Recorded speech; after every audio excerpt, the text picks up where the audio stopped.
مجتبی حسینی خامنه‌ای به عنوان جانشین پدرش به سمت رهبر جمهوری اسلامی ایران انتخاب شده است. همزمان با انتخاب سومین رهبر جمهوری اسلامی، عباس عراقچی وزیر خارجه ایران در مصاحبه با NBC نیوز گفته است که حمله‌های تهران به پایگاه‌های امریکا در کشورهای منطقه ادامه خواهد داشت. وی هشدار داده که در صورت اعزام نیروی زمینی از سوی واشنگتن، تهران با آمادگی کامل با ارتش امریکا خواهد جنگید. ما پایگاه‌ها، تأسیسات و دارایی‌های آمریکا را هدف قرار می‌دهیم که متاسفانه در خاک همسایگان ما قرار دارند. اگر آمریکا نیروهای زمینی به ایران اعزام کند، نیروهای نظامی ما با آنها خواهند جنگید.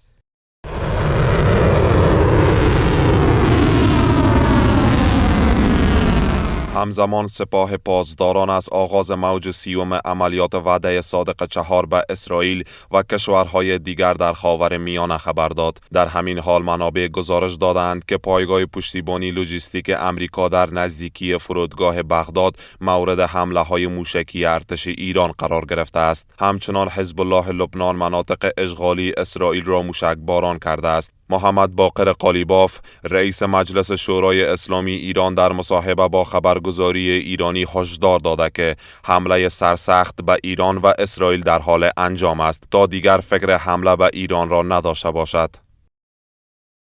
نتانیاهو باید این رو بدونه، ترامپ باید این رو بدونه که ملت ایران ملت بزرگی، ایران کشور بزرگی، ایران صاحب تمدن چند هزار ساله است.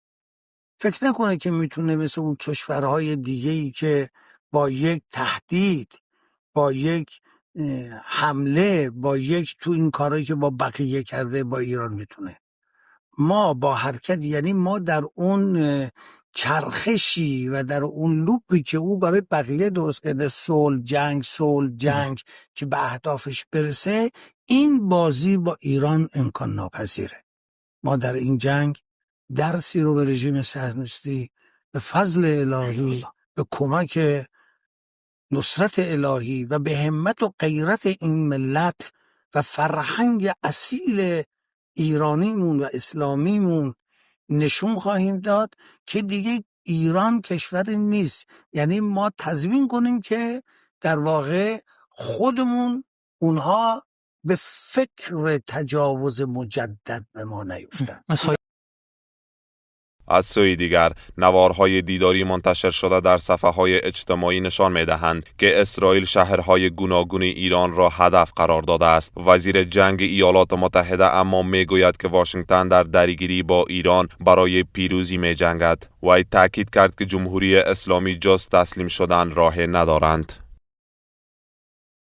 ما برای پیروزی می جنگیم، یعنی ما شرایط را تعیین می کنیم. به نقطه خواهیم رسید که آنها چاره جز تسلیم شدن نداشته باشند، چه خودشان بدانند چی ندانند. این در حالی است که رئیس جمهوری ایران در واکنش به درخواست ترامپ مبنی بر تسلیم شدن به قید و شرط جمهوری اسلامی گفته بود که ایالات متحده و رئیس جمهور آن کشور این خیال را به گور خواهند برد.